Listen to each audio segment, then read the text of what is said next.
ఒక విలేకరి బక్సింగ్ గారిని అడిగాడట, నువ్వు ఒక మంచి ఉన్నతమైన మతపరమైన కుటుంబంలో పుట్టి వెళ్ళి ఆ క్రైస్తవ మతంలోకి ఎందుకు పోయావు?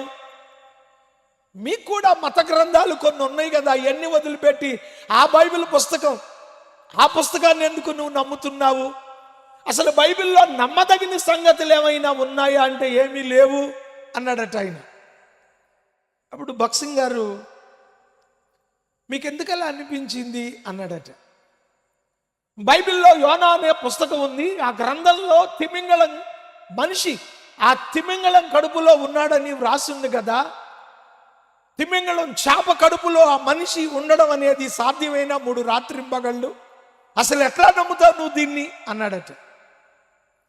దానికి ఒక చిరునవ్వు నవ్వి బక్సింగ్ గారు అన్నాడట, బైబిల్లో తిమింగళం కడుపులో మనిషి 3 రోజులు ఉన్నాడంటే నమ్మడం పెద్ద ఆశ్చర్యమేం కాదు.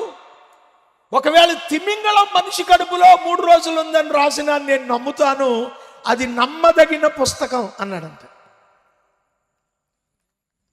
మనం చదివే బైబిల్ మామూలు పుస్తకం కాదు. ప్రపంచంలో ఉన్న గ్రంథరాజమంతటిలో అగ్రస్థానం బైబిల్దే. అందుకే చదవండి, గ్రహించండి, తెలుసుకోండి, తెలుసుకునే ప్రయత్నం చేయండి.